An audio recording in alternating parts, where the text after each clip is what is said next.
AP deputy CM Pawan Kalyan పై మదురైలో case నమోదైంది. ఇప్పటికే సనాతన ధర్మంపై ఇద్దరు డిప్యూటీ సీఎంల మధ్య మాటల యుద్ధం మొదలైంది.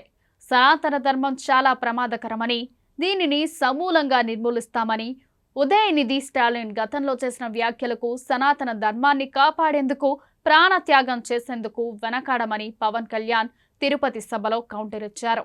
ఈ క్రమంలో సనాతన ధర్మానికి సంబంధించిన ఉదయనిధిపై పవన్ కళ్యాణ్ అనవసర వ్యాఖ్యలు చేశారంటూ వంజినాథన్ అనే న్యాయవాది మదురై కమిషనర్కు ఫిర్యాదు చేశారు.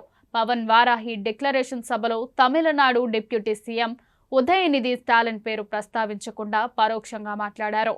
సనాతన ధర్మం వైరస్ లాంటిదని, ఆ మహమ్మారిని నిర్మూలించాలని ఈ మధ్య ఓ యువ నాయకుడు మాట్లాడుతున్నాడు. ఇతర మతాలపై ఆ తరహా వ్యాఖ్యలు ఆయన చేసి ఉంటే ఈపాటికి దేశం తగలబడిపోయి ఉండేదని పవన్ అన్నారు. హిందువులు మాత్రం మౌనంగా ఉండాలని అని ప్రశ్నించారు.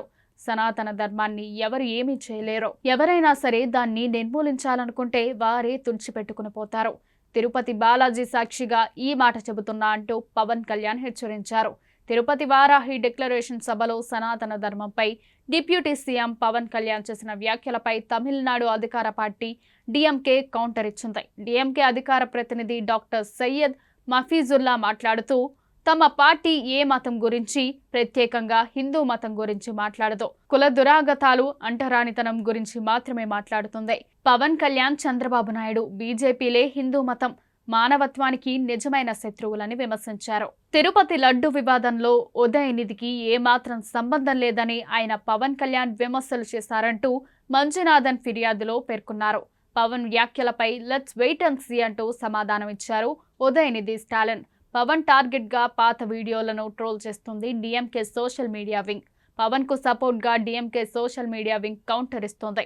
బీజేపీ వింగ్ ఈ నేపథ్యంలో పవన్ కళ్యాణ్ పై మదురై పోలీస్ కమిషనర్ కు న్యాయవాది వంజినాథన్ ఫిర్యాదు చేశారు. తమిళనాడుకు చెందిన ఓ popular TV channel Pawan Kalyan ను దాదాపుగా గంటన్నర పాటు ఇంటర్వ్యూ చేసింది.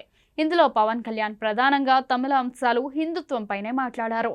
తడబడకుండా తమిళ సంస్కృతిపై ఆయన చెప్పిన మాటలు అక్కడి ప్రజల్ని ఆకట్టుకున్నాయి. తెలుగు రాష్ట్రాల్లో పవన్ కు ఫాలోయింగ్ మంచిగా ఉంది. తమిళనాడులోనూ ఆయన ఇప్పుడు ఈ విషయంపై వైరల్ గా మారారు.